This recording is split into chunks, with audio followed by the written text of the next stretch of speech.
Hello, welcome to Wolfville United WFC.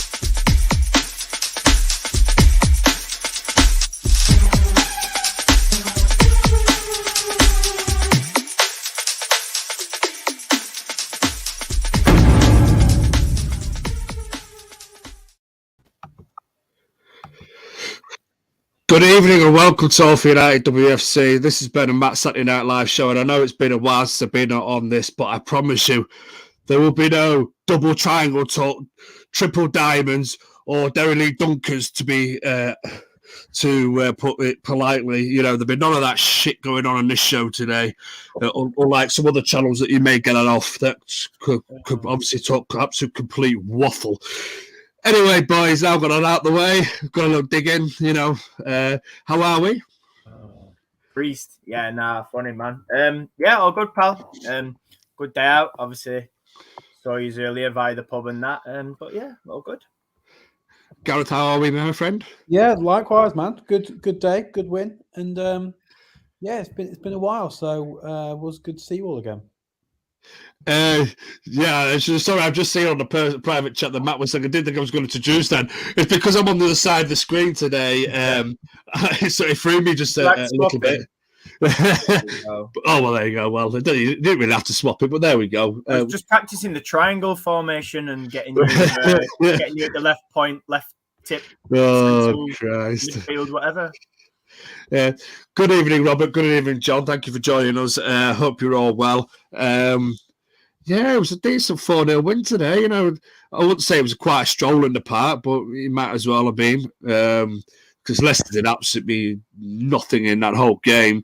And I'll get into Leicester a little bit because I know you two are a bit connoisseurs of Leicester City Football Club, just a wee bit. So I was reading John Hume's quote there. Great intro. Yeah, thank you, mate. I try my best. Yes, Matt, I'm going to start off with you, pal. It's been a while since I've last been on the show. I can't remember the last time I was on. Was it a couple of weeks ago, something daft like that? But, mate, what did you make of that performance overall? Whose point of view would you like first? Well, obviously, from a Manchester United point of view, because if you were listening, I did say we'll get on to Leicester in a little bit. It's because you said Leicester connoisseur, so I didn't know if you wanted me to go half and half, pal, and do their view and our view, but that's fine. I'll give you a Man United view. I think, 4-0. I said on Tuesday I thought it'd be a lot closer, and I think barring those two corners from goals, whatever you want to call them, it would have been the two. But I think what we did well was we controlled it and we played to our strengths and we didn't let them have too much time on the ball, which is important.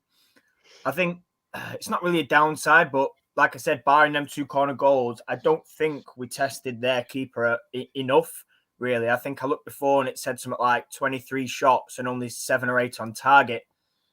I mean, listen, we've I don't want to say the word got away with it, and I don't want to sit here and sound negative, but I just think, you know, there's a lot of talk before about getting the goal difference up, and some people that are watching now are saying, you know, we needed to be putting more past these teams, and I think, you know, they're probably spot on, but I just, listen, like I said, I'm not going to complain because it was 4-0, but I just think maybe having worked the keeper more, we could have got that goal difference higher, but listen, we're sitting here with a win. You know, we've managed to get sort of minutes into people that haven't had minutes. You know, I'm thinking Martha Harris, I'm thinking Hansen, I'm thinking Martha Thomas, Fuso. So in that respect, yeah, I suppose good day at the office. Gareth, I'll come to you now, mate. Just on your first sort of opinions of the game today. You don't really you're not being really impressed with your corner goals though, pal. You call them both flukes. I think, yeah, I think I don't want to sound too negative, and I think it was a great result. It was a result we needed. It was a result we needed, particularly after the disappointment of kind of going out of the FA Cup. But no one like, if you kind of take a corner expecting to score, then it may happen kind of one time in 100. You know, for it to happen kind of twice in consecutive corners is like 1 in a million type stuff. Like, but that's 3 times in 2 matches though she's done this. but it's just poor defending. It's not. If a corner is going that close to the keeper, it's not a great corner. It's just poor defending. It's not like, I mean, it's great. It's fantastic. Great goals to watch. But no one goes to take a corner. I'm just going to shoot from here. Like it would be crazy to do that. So, if teams defend properly, then they're not going to concede from corners. They started putting Sophie Howard on after the second one went in, and then like the corners just kind of turned pretty poor after that. So, I don't think she might have gone, oh, well, I'll go for this, but I just think that it was kind of helped by the wind potentially. I don't think she meant to have scored.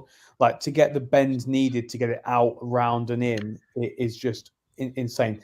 They were fantastic corners. I'm not saying they weren't great goals. What I'm saying is that when you take those away, because when you kind of build a game plan for a game of football, you don't go, all right, whenever we get a corner, shoot. You build your kind of plan for the game. Like the expected goals for them would have been 0.01 for each attempt. And so we kind of need to create chances from open play.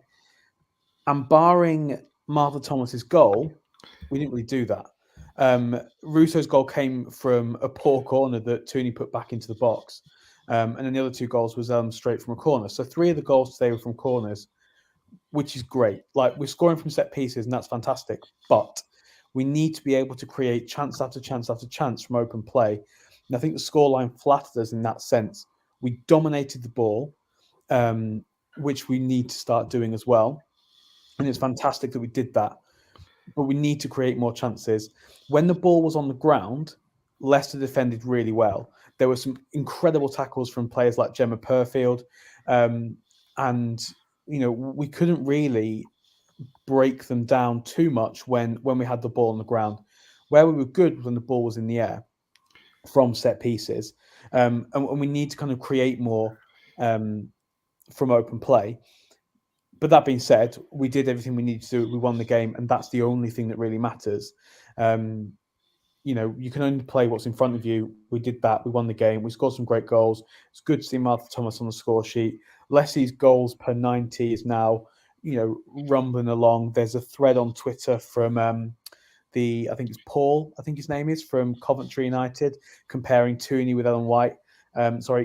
Russo with Ellen White. And, she's got 3 times the league goals. So, she should absolutely be in that Euro squad. And she, week in, week out, is showing everyone exactly why she needs to do that. We won the game, yes, but I don't think we can overlook the amount of chances that we had but didn't take. Tooney a few times kind of did a bit too much with it. Leah, a few times the ball was kind of overhit to her, so she was stretching for it.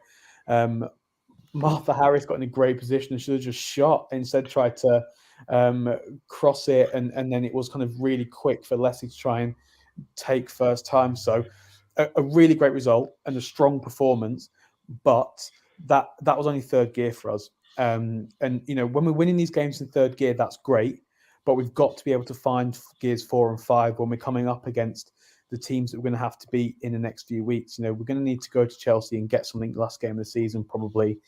We're going to have games like Reading, West Ham, who are playing really well.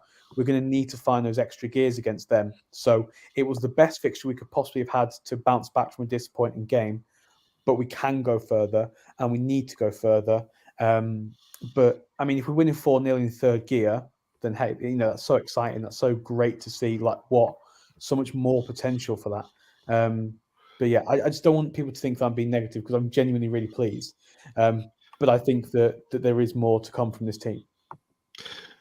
I know that you left that comment on the screen there, Matt, about from me in here about the physicality, the physical stature of most women goalkeepers. Such as the high shot or corner to the back post will always nearly go in. Surely as well, though, and we're not giving Zellum credit for practicing these sort of things. Getting that whip on the ball.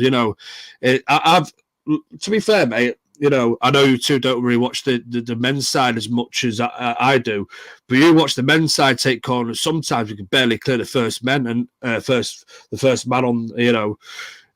And I'm thinking now that's multi-millionaire professional footballers that can't do that, but yet she's whipping him in over the goalkeepers. Yes, I know that some of these keepers are not 6'5", not 6'6", not built like brick shit houses like some of the men's keepers. But what do you make? I just wanted to get your opinion. What do you make of the 3 goals now she scored from the corner arc, if you like?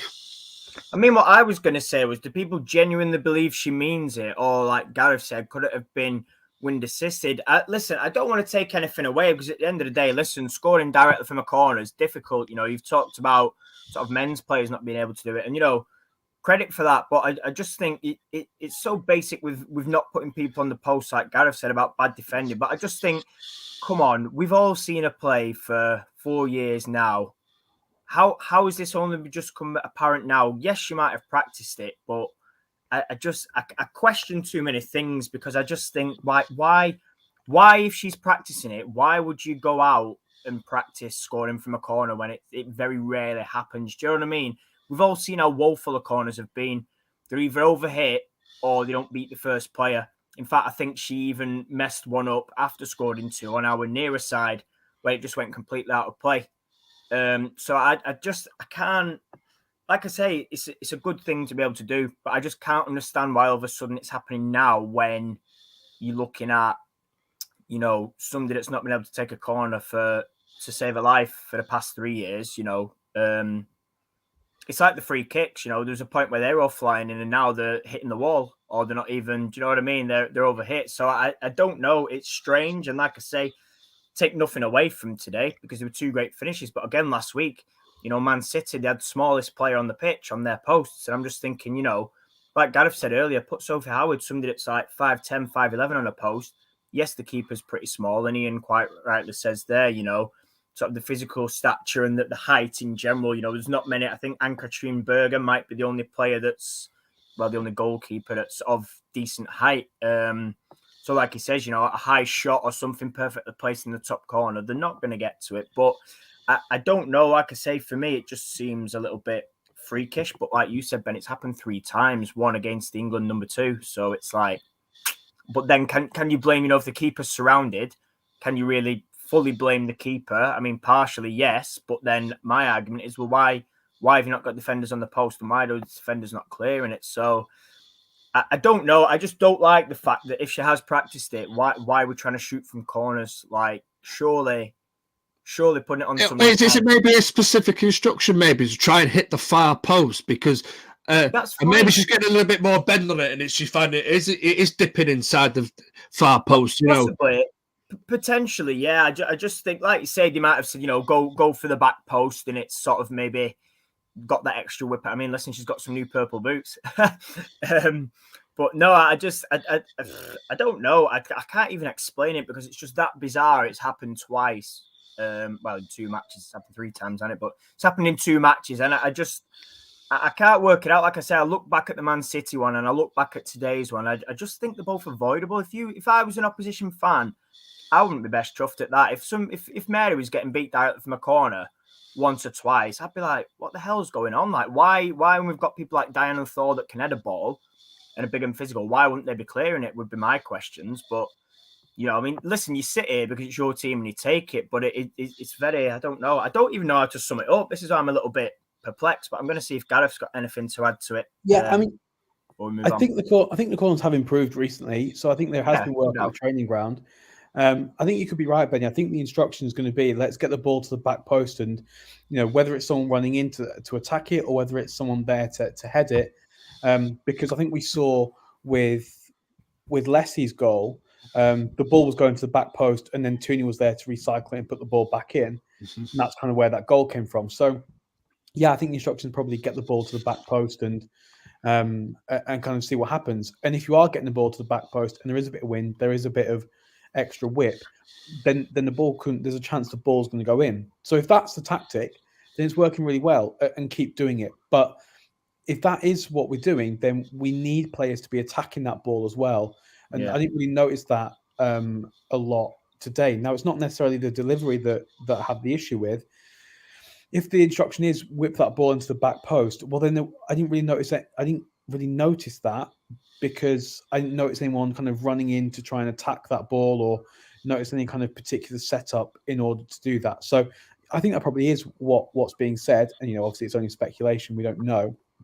And obviously one of the great potential kind of side effects of that is that they can go straight in. So, yeah, I mean, if that's a tactic, then, it's working at the moment. Let's keep up with it. I think the corners have improved. I think we know that previously we've not kind of got the same kind of return from them that we wanted. There were a lot of times where we weren't beating the first man. And if you're aiming for the back post, then if it's over hit, there's the opportunity to recycle it and get that ball back, which is much, much better than hitting the first defender and losing possession. So, if that's what we're doing, then we're doing it pretty well. I think there's room for improvement, but 3 goals today from corners putting in towards the back post says let's keep doing it. Let's they're getting there. Let's keep going and let's improve. Absolutely, and this is a question to more people in the comments before I move on as well. So, for the people that are watching, get in the comments. My question is football now seeing the dying breed of set piece specialists, dead ball specialists? Back in the day, you used to have Juninho, David Beckham, Rivaldo, Ronaldinho. These sort of dead ball specialists. Ian Hart from Leeds as well was one I could pick off the top of my head there. All knew how to whip a free kick, all knew how to take corners and everything.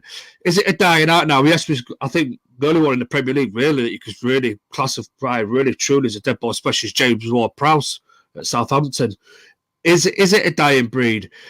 Should players be training more and concentrating more in training on taking free kicks and corners and improve their dead ball or set piece speciality? Because I think it's somewhat of a dying breed in the modern game. I really do. There's like I mentioned earlier on, you watch the Manchester United men's side, the amount of times we cannot beat a first man from a corner or a free kick.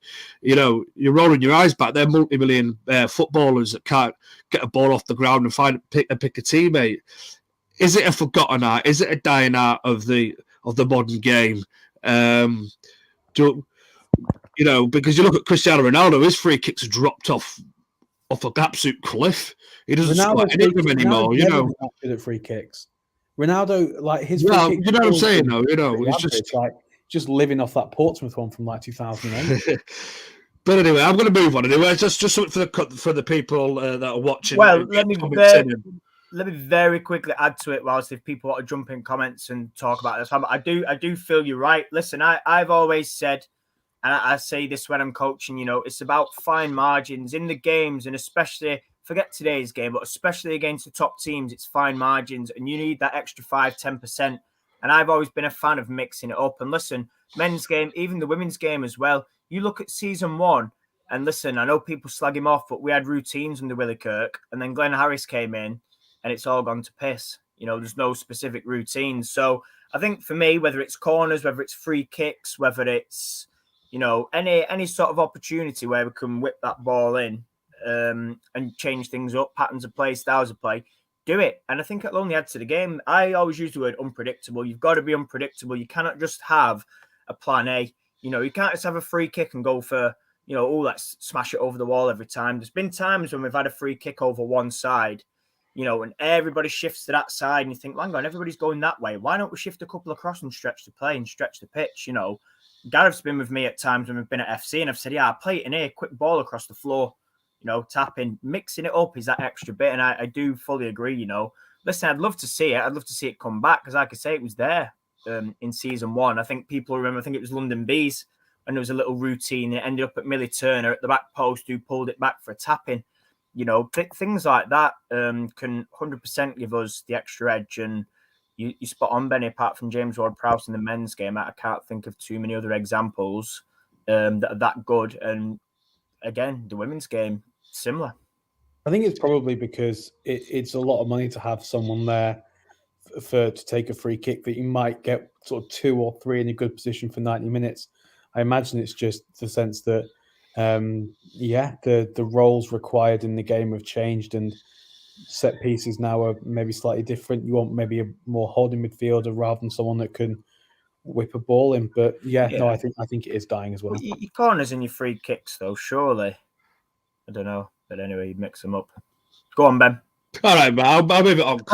No, we've had it our bit now, pal. Well, that's good. That's good. But I just wanted to get people in the comments involved a little bit more, and I just thought that, just to end that subject. And we'll stick with Gareth, if I may. Jackie Groenen, what have we made of her over the last? I'll tell you what have we made of her since we've come back off the winter break? I think her minutes have been managed really well.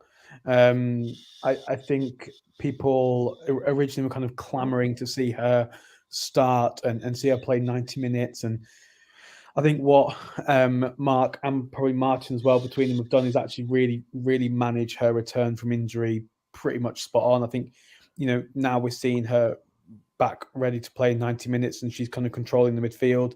I think the midfield today was where the game, I say this so often, we won the game in midfield. We won that game because we didn't lose the ball in midfield. We didn't give the ball away too much. If we gave the ball away, it was generally kind of in our own half, in their half. So we kind of just were controlled, and Jackie looked really calm. She pressed pretty well. I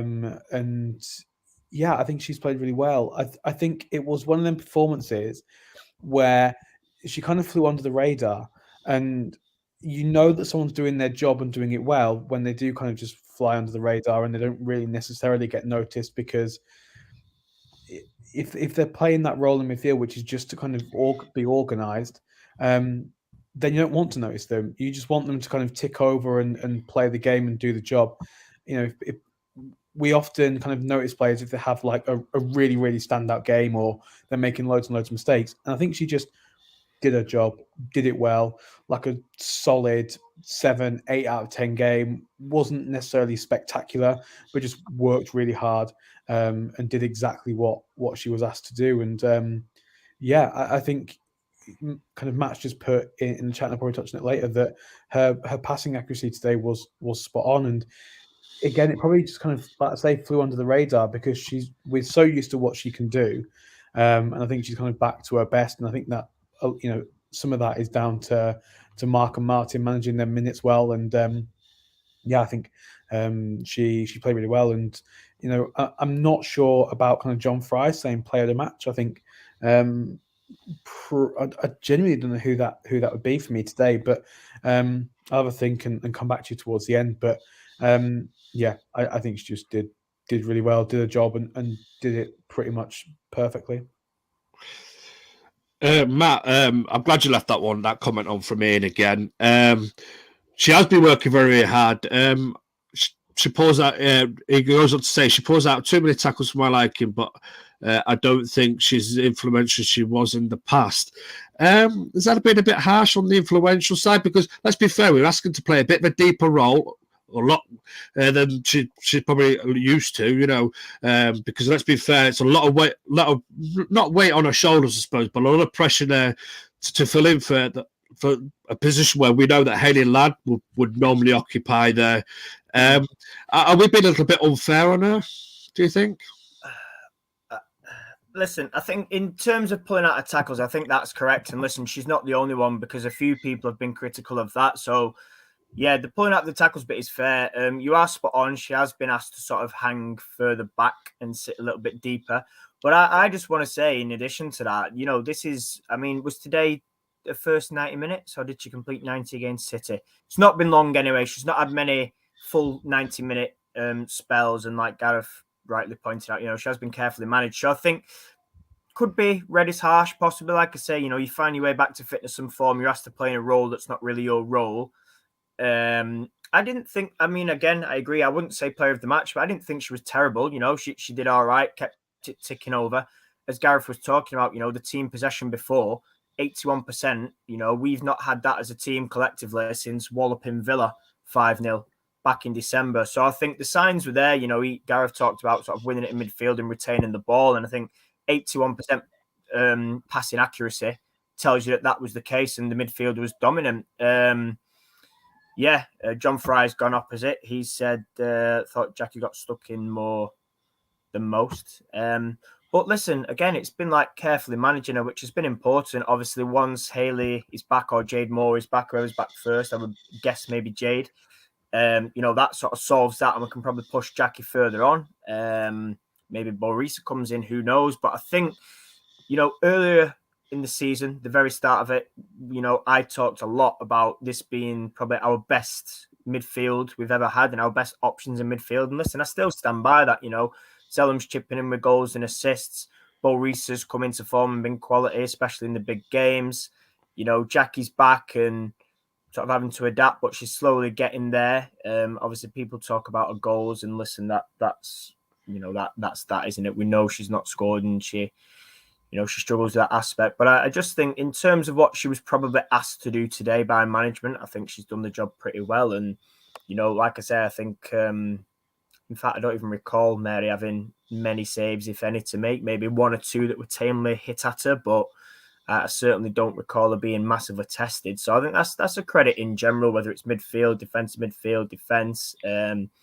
It was just, I was speaking to Bruce Turner after the game, and he said, it was good to be able to control the game and just get that confidence back, because especially when we've played City and we've had to not see a lot of the ball and kind of adapt to that. Whereas today we've gone back to that sort of that dominant style of play that Mark asked for. And I think, yeah, overall, it's worked. Obviously, again, Ian mentioned about pulling out of tackles. That is an issue collectively in midfield for sort of going forward. Your Readings and your people like that, your West Hams, you can't really afford to do that. But I do think, that will come slowly when she's properly fit and had a few more 90 minutes under her belt. Absolutely. Are we still lacking like a proper? Well, let me rephrase that. Actually, do we still have a really soft belly in midfield? Because seriously, it's all right doing it for Jackie to do this against Leicester City, who, no disrespect to Leicester City, did absolutely naff all game. Didn't hardly really ever trouble us. Never ran through our midfield. When we come against the bigger teams, the teams that want to have a go, it's usually our midfield that gets bypassed quite quickly, and it's usually quite evident to know. How do we plug that gap? How do we plug that? Do we have to buy in another sort of solid defensive midfielder to maybe go alongside Haley Ladd, or maybe we bring somebody in that's possibly a little bit younger, that's I don't know, as a teenage sensation from somewhere, just to be back up to Haley Ladd? Is Jade Moore the answer? What is the answer here for Mark Skinner? Because I look at it, I look at, like Gareth said, I'm sorry, not Gareth said, like Ian said about Jackie sort of pulling out of challenges. That's been my problem all season with some of the midfield players myself, that people... I'm a pretty old school guy, as people know. I've brought up on the Robsons, the Keens, the Vieiras, the Vinnie Jones, the David Batties, the Dennis Wise of this world. Midfielders that go in full blooded. There ain't no way you're getting past me, son, today. You know what I mean? Is there an answer here, or clear and obvious answer here? When we haven't got Haley Ladd available, when Haley's not fit to play, have we got an obvious answer in Moore, maybe, or do we have to go again in the summer and look for another midfield player or a deep lying midfield player? I mean, I think the reason people pull out of challenges is a psychological one. I think people see other players coming in and pull out of 50-50 because if they leave their foot there, then it could get snapped. So I think that's kind of why people pull out. And I think, particularly players like Jackie, who's just come off from a, relatively long injury, and we kind of see it all the time. We see it with players generally. If you look at the players that pull out of challenges, they're probably going to be players that have had, within the last 12 months or so, an injury that's left them out for a period of time. So I think that primarily is why people pull out of challenges. It's a psychological thing of they don't want to get injured again. Yeah. Now, how do we stop that? Well, that comes down to kind of the coaching and kind of coaching people to tackle properly, because if you tackle with 100%, then there's less chance of getting injured than if you tackle at 75%, which is exactly what John's there. So that's kind of what we need to do, is go in hard. We saw Gemma Perfield do it. To us, a lot of people calling for a free kick for that challenge. But Benny, I said to you that I actually agree with you for this point. It was a really hard challenge, but it was absolutely fair, and she got Good the ball. challenge. We need Yeah. players that are willing to do that, rather than kind of like dangle a foot there and then kind of pull it out. So, I think that's why. I think Jade Moore is a player that will get stuck in. However, she has had a long time on the sideline. And correct me if I'm wrong, Matt, is it her knee that she's out with?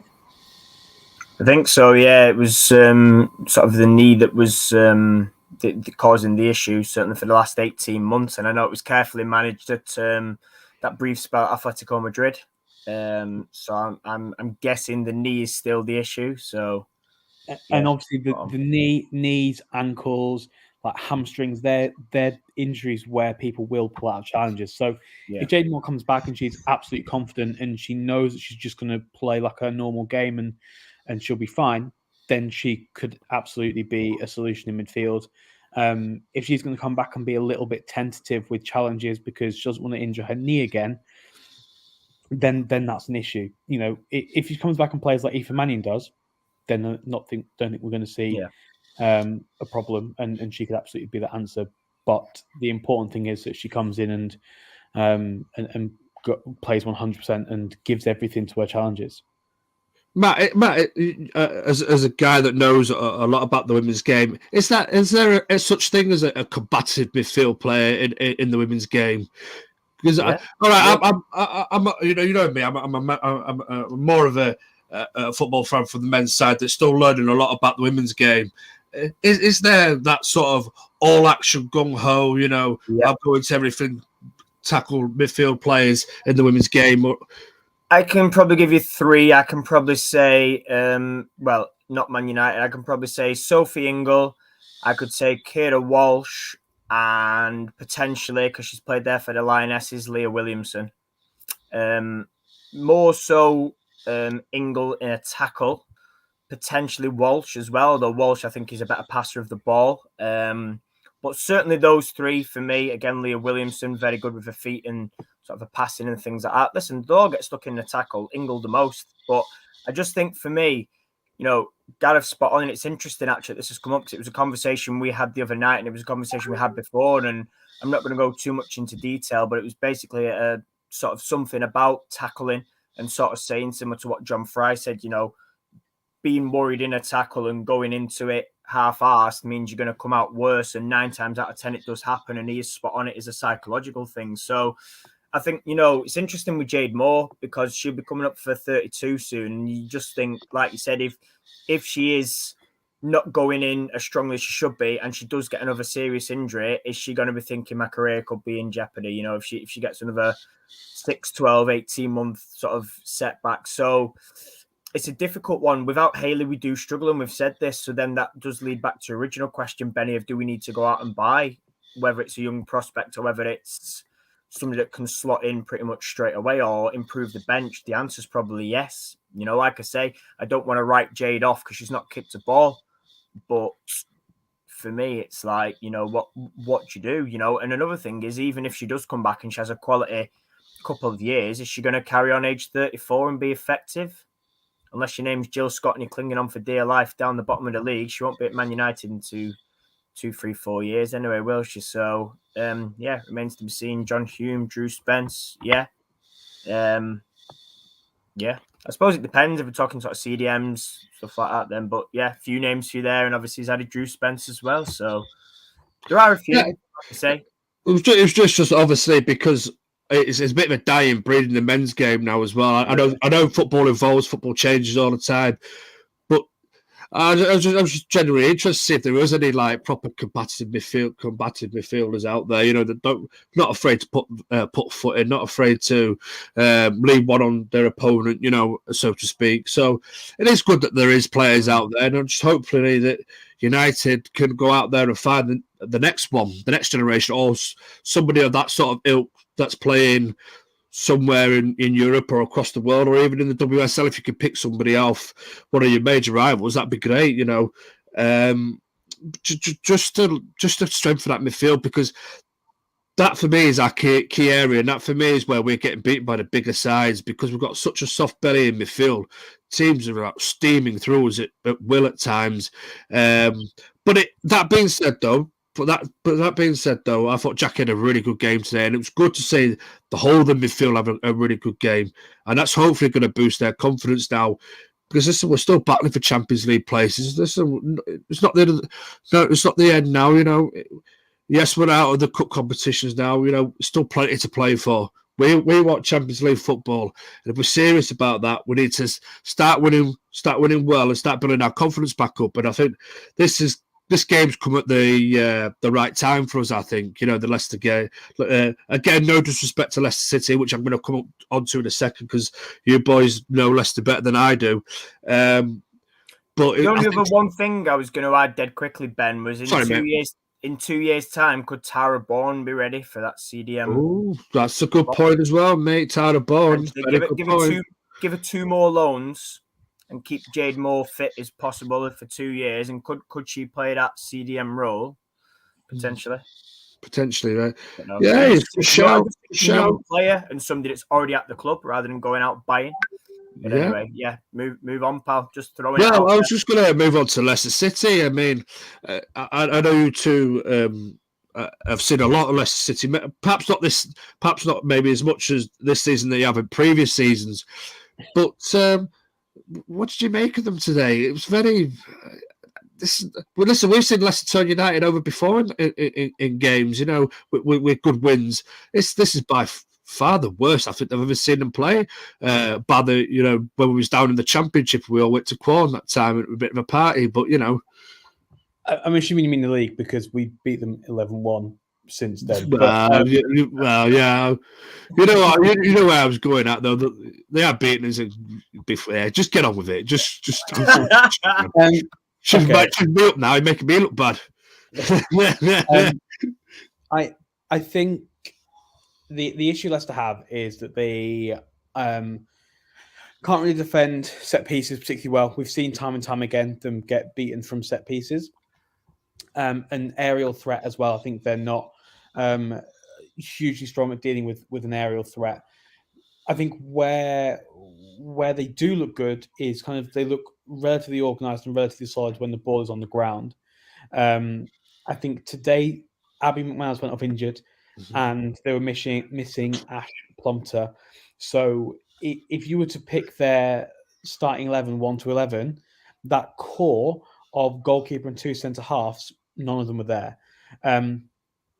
So I think you're asking a lot then from Howard and Sammy T, who kind of, they've not played an awful lot of minutes at centre half this season. Tierney's been used a lot in midfield. Howard been used kind of right back and various kind of full back positions as well. So I think kind of the defence was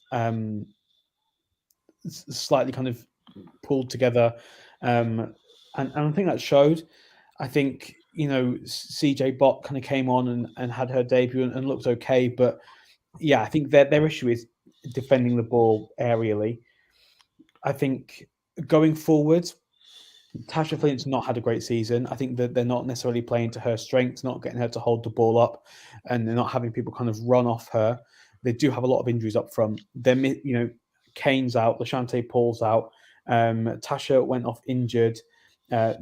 Jess is injured now. I think when you're kind of looking at Devlin may or may not be fit. Paige has been in and out of the squad all season with knocks and niggles. So I think we're kind of missing a lot of players up front. I think you could really tell that.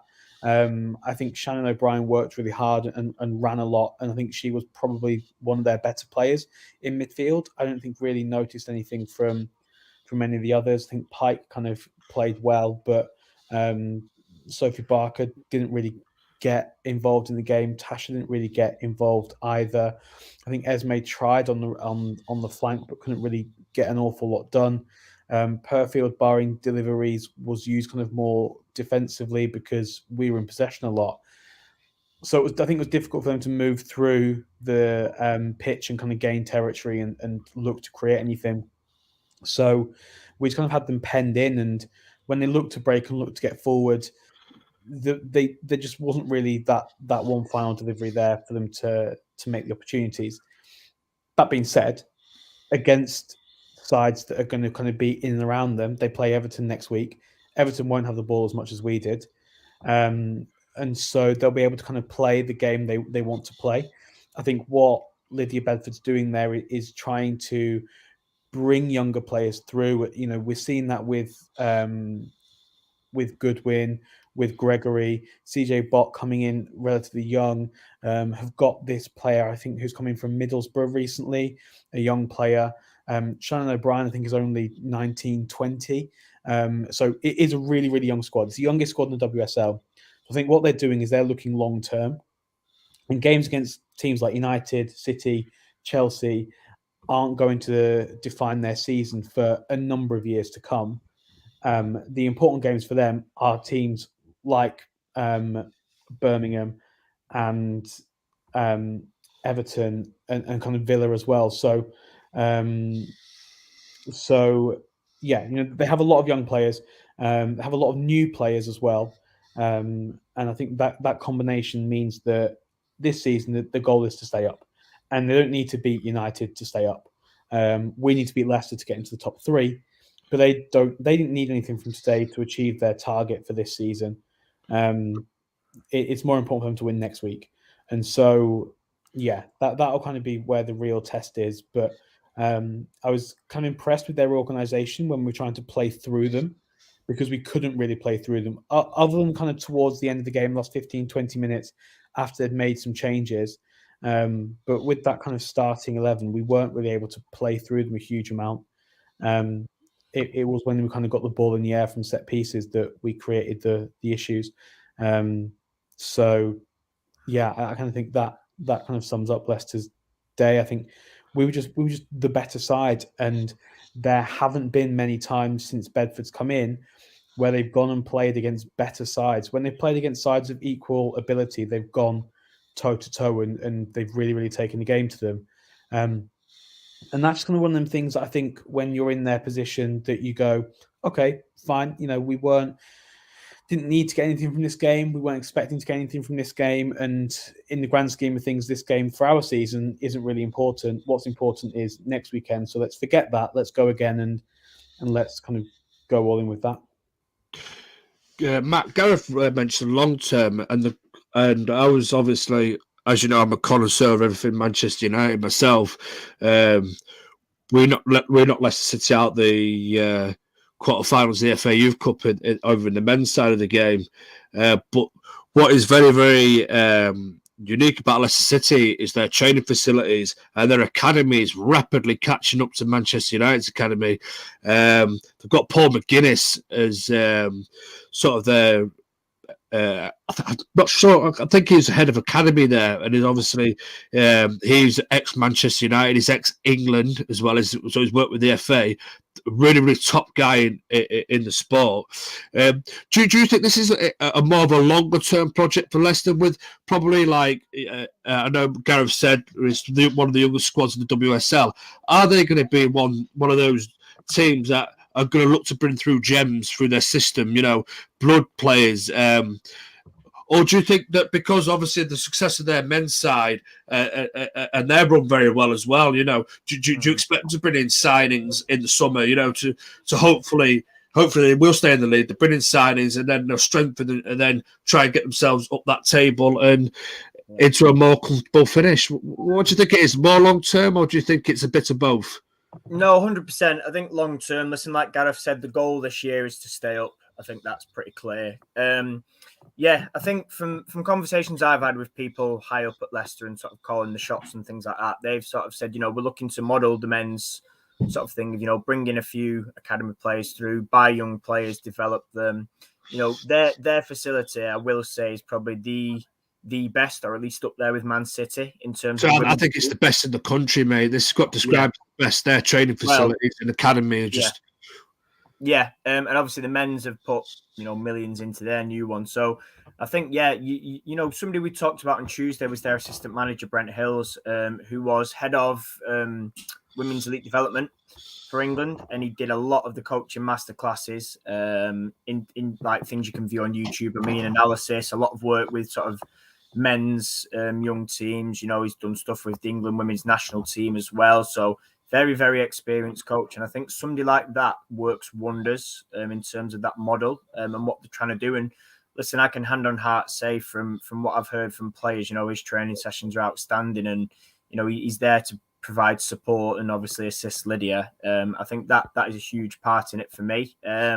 Obviously, there's not too much to add because Gareth's covered a lot, but I do think that model will be the model they follow in summer, and then maybe a couple of experienced, and again to go alongside the youth players. Obviously, they got Siggy, they got Abby for your experience. Then they went and bought youth, and they've got a couple of decent prospects from Villa, one permanently, one on loan.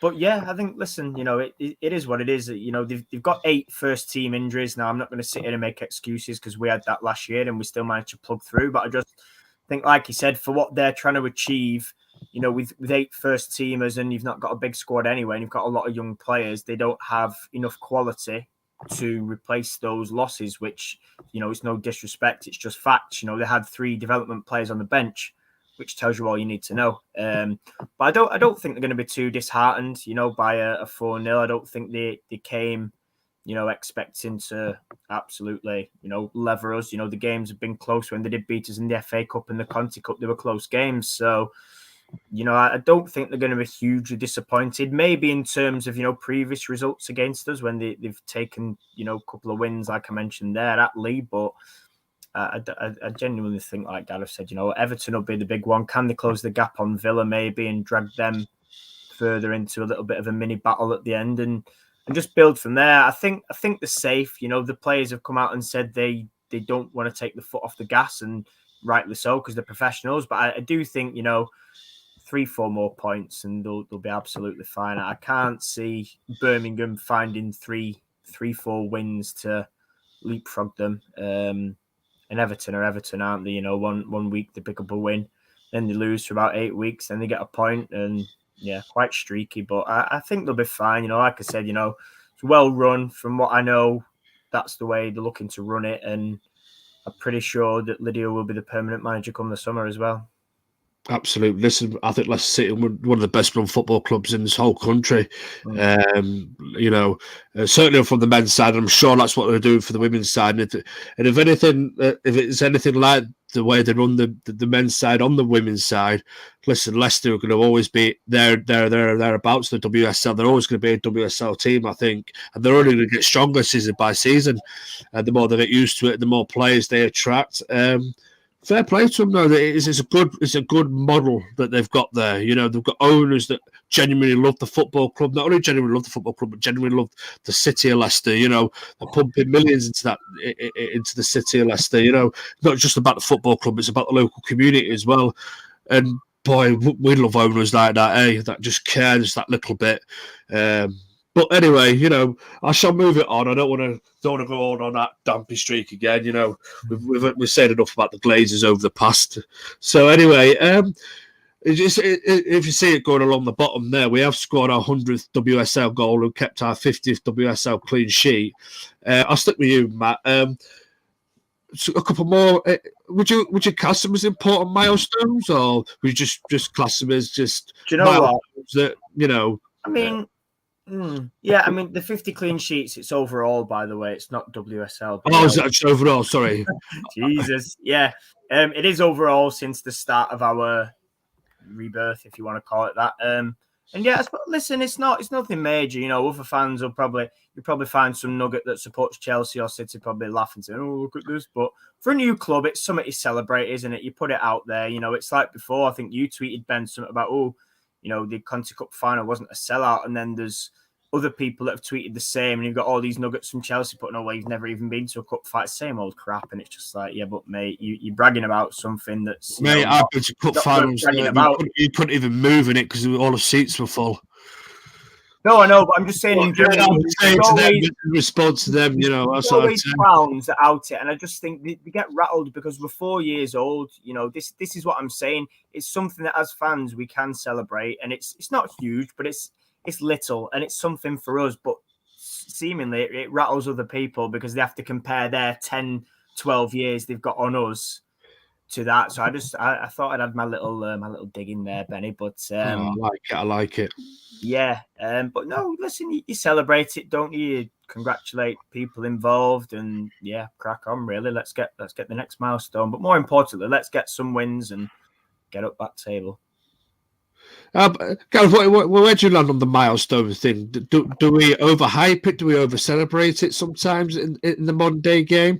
You know, because I say that I think it was Guardiola that came out and said that players are too concerned with stats. You know, they're too focused on stats anymore instead of just loving the beautiful game of football. You know, play football for what it is. Do we sort of blow all this out of the water these days, or should it be rightly there to be, you know, proud of and to be celebrated? Yeah, I think you got to celebrate them. I think it kind of depends on kind of what the milestones are, right? You don't want to celebrate 75 goals or 100. If we're celebrating 125 goals or whatever, then you know that's kind of a bit, you know. But 50, 100, 200, or whatever, then yeah, they're pretty big milestones. You know, it's important that these get recognised because yes, football is a team game, but if I've got a player that's going to come out and is really, really going to you know, find that extra 10% to get that goal because they're chasing a milestone, then hey, I don't mind. So I think we saw, just to kind of talk about Leicester, end of last season, it was definitely on Tasha Flint's mind that she was up there for the Golden Boot in that kind of last few games.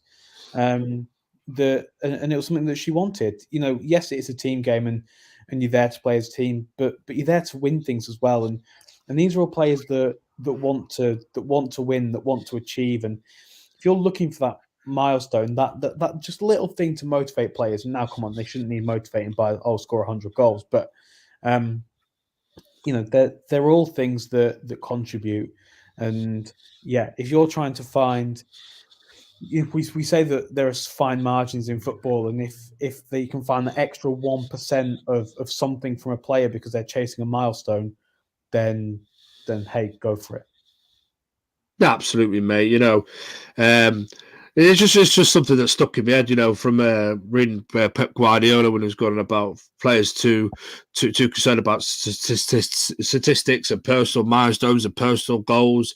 He just thinks that the beautiful game's been affected by all this, and it should be played more freely and more openly and all that lot. You know, but whatever. Anyway, it's Pep Guardiola. It's Man City. Who cares?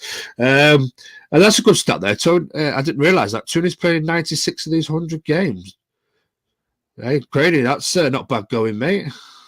If that's true, I'm presuming that is true. Then you're on mute, lad. Muted myself. Yeah, I did. I mean, listen, I have not looked at that. So if that's correct and John Fry's done his research, then well done, John Fry. But yeah, 96 of those 100 games. Fantastic. That's what we want. More to come from Tooney. Another assist today. Okay, she didn't get on the score sheet. There's a couple of chances where she could have passed it or could have shot herself. But you know, it is what it is. We can't rely on Tooney and Russo every week. So yeah, good stuff. And he's added Katie's Ellum 92. So, yeah. But yeah, it's good. It is good stuff, mate. You know, it's good. I think it's good to celebrate milestones and everything. You know, especially when we have such a young history since returning to the professional, you know, to the women's game, and for the first time as a professional outfit. You know, I think we're gonna take these milestones. We're gonna, you know, be proud of what we've achieved. You know, 100 games. Sorry. He's not claiming the glory now. He should have done. I would have been like, yeah, research that. Well, I was going to go back to his football crazy. Barry's won about 100 games and half of them clean sheets on an average of goal a game. That's good, surely. To be fair, that is good, though. You know, we've played 100 games across, you know, all various different formats, all different leagues and whatever. That's pretty decent, don't you think? You know, that, you know, sometimes we have said, like, this defence looks shaky, you know, and all that lot, but that's pretty decent as well. Pretty decent shout, you know. At least we're not leaking leaking goals galore. So yes, there's work to be done. In various different areas, but just showing that we are trundling along pretty nicely, despite what some others may on other channels may have you think. Anyway, Craney lad, player of the match. What we're going for? I'm going to talk about her a little bit because we talked Go about on, go on. Paul from Radio Coventry, and I very kindly quote tweeted him on All for United, which gave him a little bit of clout, shall we say? John, don't be too harsh on yourself, pal. All good. Give yourself some credit. I'm going to highlight Paul now. Paul did a thread on his Twitter page talking about Alessia Russo. So this is why I'm talking about it, because she's my pick from player of the match. WSL goals, she's on 6. And he said that was 3 times the amount of Ellen White. I knew that bit anyway, but the other bit he says is she's scoring at double the rate of goals per 90 minutes. And there's a big thread on that. And I quoted it and put something like, this is why she should be starting ahead of White, let alone being picked for the England squads as a minimum. So, listen, I gas less in most weeks, but I don't need to say too much more. But again, today, a goal, a work rate, a battling, getting around the pitch. It's funny because I mentioned about her being in the box. I think there was one time she was out wide and she crossed it. And I said to John Foster, she should be in the bloody middle on the end of that. And I don't know what happened. It was a great cross, but whoever was in the box, they didn't jump very well, and the cross was wasted. And I just think you get a better player in the middle. And I'm not going to sit here and harp on about this again for another 10, 15 minutes. But, the proof's in the pudding. And I think Gareth mentioned before about, Tooney whacking it back in and her finishing. I know somebody mentioned a chance. I think it was Martha what squared it, wasn't it, when we was crying out for her to shoot, and it came at her a little bit too quick. But yeah, for me, Russo, Ian's gone the same as well. I'm going to pass to Gareth and see who wants to nominate. You've had a bit of time to think now. Yeah, I think Lessie played really well, and I think probably would have been in with a shout from me as well. But I'm going to kind of mix it up a bit and go a bit different. And some people might be surprised by this. I'm going to say Zellum. I think when you score 2 goals, you're always in with a shout of getting player of the match. I think as well, she was, the second goal came from a corner as well. So yeah, just kind of from involvement with 3 of the goals in some kind of way. If we are going to put the ball to the back post even more, it's clearly working. So let's keep doing it. And I think she's kind of had a good game in midfield. She's created quite a few chances in recent games, and she carried on doing that today. So Zellum for me. Football crazy Barry, by the way, Zellum has 26 goals, which is 1 in every 4, apparently.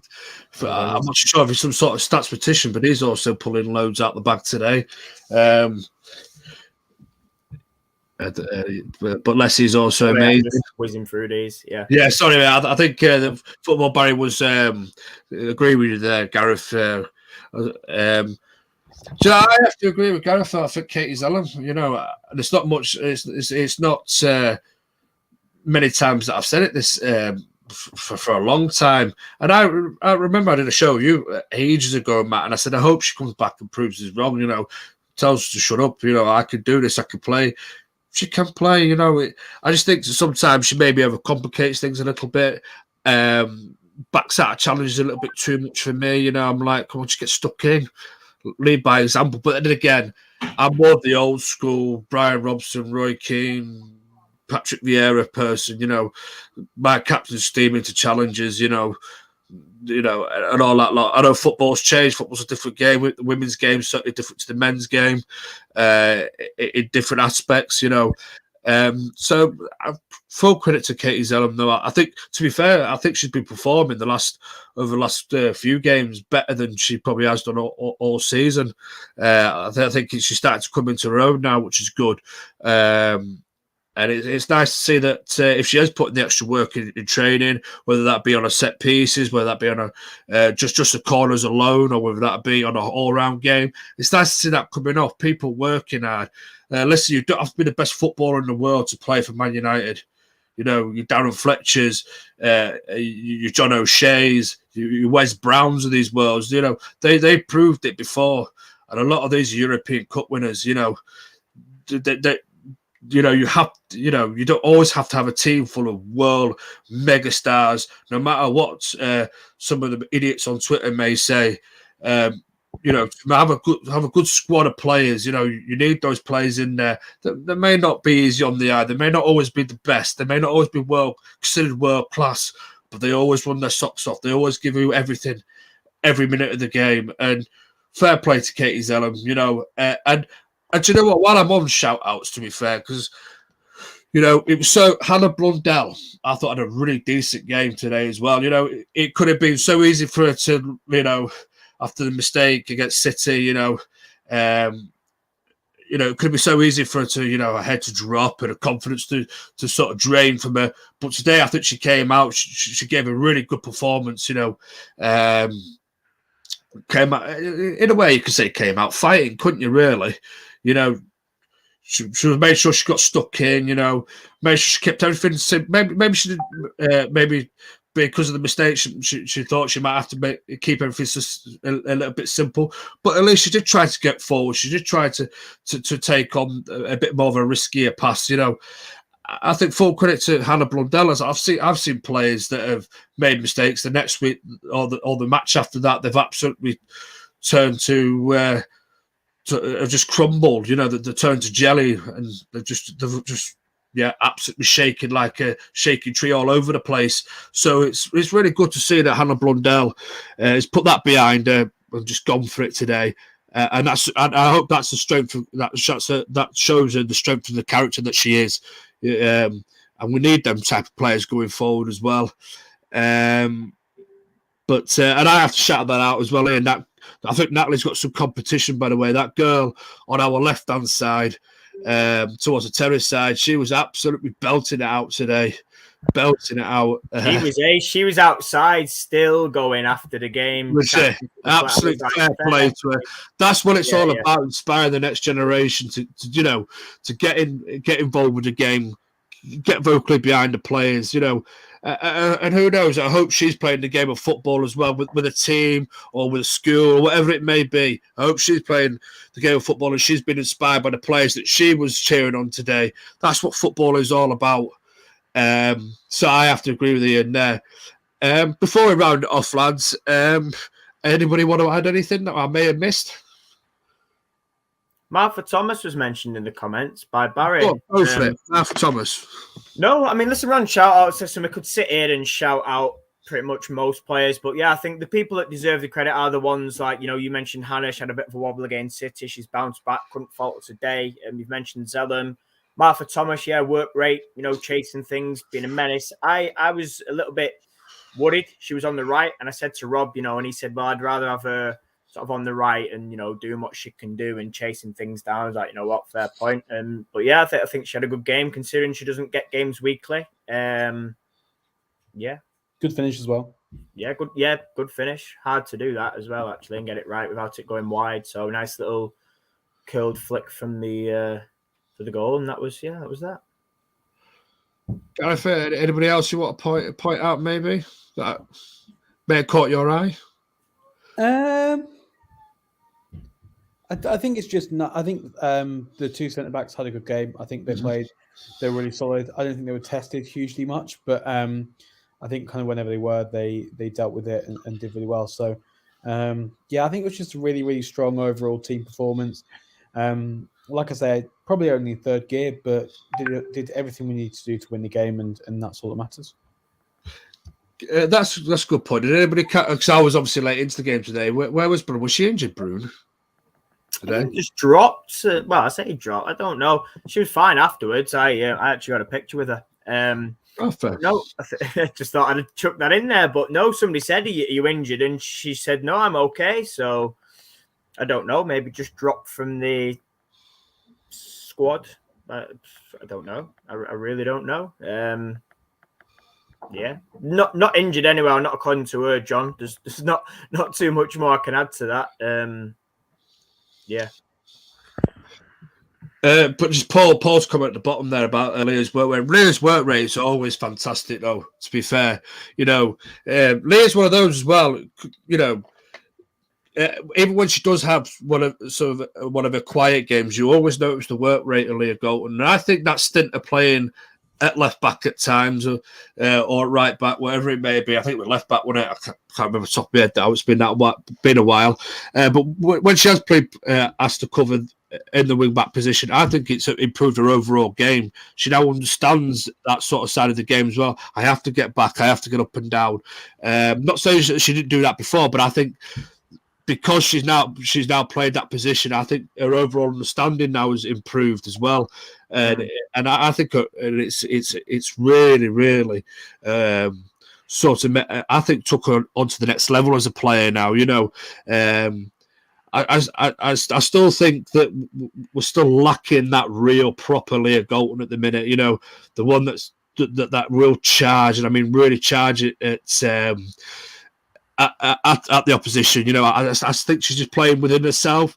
If I was to say I'm 100% and we're getting about a 95% Leah Golden a minute, I think there's still a little bit there that she can find. I think before we see the Leah Golden at her very, very best, But I couldn't fault her again today. She was absolutely fantastic. Fuso, John Fry, when she came on, looked bright as always. The one thing with Fuso is I just want to say a little bit more time sometimes. Give her a little bit more of the second half. Especially against teams if we are comfortable. Just see what she could do a little bit more. But yeah, on the whole, I can't fault anyone today. I really can't. My last question, and before we end on this, is when Mannion and when Millie Turner are both fit, do they both come back in as the first choice centre half pairing, or have Calderwell and Forrest Totier, or Thor, whatever you would, I hope I butchered the name again. Have they done enough to keep their places in this team, do you think? Go on, Gareth. I think it depends. I think Mannion comes back in straight away. I think with Millie, it depends kind of what was wrong. We don't really know yet what it is. We just know it is a condition.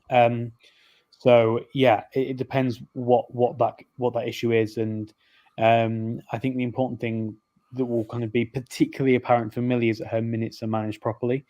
Yeah, I think also the thing to kind of consider is that Caldwell was signed until the end of the year. Right. So it depends if we're going to give her an extra contract or not. I imagine we may do. But yeah, if Millie's kind of been out with a neck issue, then various other issues, then you kind of want to make sure that she's coming back and that she's being managed properly. So I think she will take that place back, but I think it will be like a process of building up minutes. And until that point, I think kind of Caldwell or Doris Dottir being in that position is absolutely fine. But yeah, I think when Mannion's back, she comes in straight away. Matt, what about yourself, pal? Listen, I don't think Diane's really done anything wrong as such, but I just think, like what's been mentioned, if we carefully manage Millie, Mannion walks straight in over Thor. Yeah, I just think them two are our best centre-half pairing, Mannion and Millie. I just think we need them against the top teams. Diane can add some competition.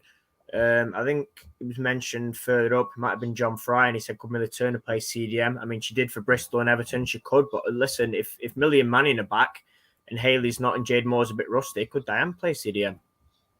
So that's the point. I just think, when fully fit and when properly back to playing level, that Millie should, be walking alongside Mannion. Yeah, agreed. But just need to manage that artery issue because people retire for things like that, and we don't want that to happen. So, absolutely not. Yeah, it's really important that we don't rush her back, and we've got players that can play. If she's only fit to play 15 minutes, then start bringing her on at 75 and build those minutes up properly. Absolutely spot on, Gareth. I totally agree with that. Matt, as always, before we end the show, if you'd like to let the people know about scheduling and upcoming shows throughout the week ahead. Yeah, so catch up tomorrow morning. I think the Brummies are going to Stour tomorrow. We're at FC. Teammates is back after a 3-week break. We've got club captain and our sponsored player as well, Jordan Bailey. New questions as well as a little, what's the word? See which staff member gets thrown under the bus this week. Say again. See which staff member gets thrown under the bus this week. See who gets thrown under the bus. Yeah, but no, like I say, it's back. There's a little bit of a gap and a break, just various circumstances, mainly the weather causing absolute chaos. But yeah, and then that'll be that content tomorrow. Teammates 8 p.m. scheduled tomorrow evening as well. Monday, John's got it's like a development squad special. Obviously, for those that know, the development squad made it through to the final of the cup, which is Wednesday against Birmingham City. So he's got a little chat about that. And yeah, just as normal, really. Absolutely. Thank you to everybody that get in the comments today. I've really enjoyed this. It's been one of the most enjoyable ones for a while. Football Barry there, loving the cat Ben Hansen in. Yeah, I love Kirsty Hansen. I think it'd be good to see her get some more minutes, but that's down to Kirsty now to go and prove herself on the training field and, get those minutes that I'm sure she really desperately wants. Just keep on working hard. That's all she can do. Boys, thank you very much for joining me again. It's been an absolute pleasure having you both. Great day, and I just hope you two have a good day at FC tomorrow, and that for those that are still have a good day. Me myself, I'm going to be at the Etihad. I'm in the council house, hopefully watching Manchester United beat Manchester City, and not coming home like my son, absolutely bawling my eyes out. But I have faith we're going to win. We've got a good record at the Etihad of late, anyway. Anyway, thank you for everyone joining us, and I guess we shall see you in the next one.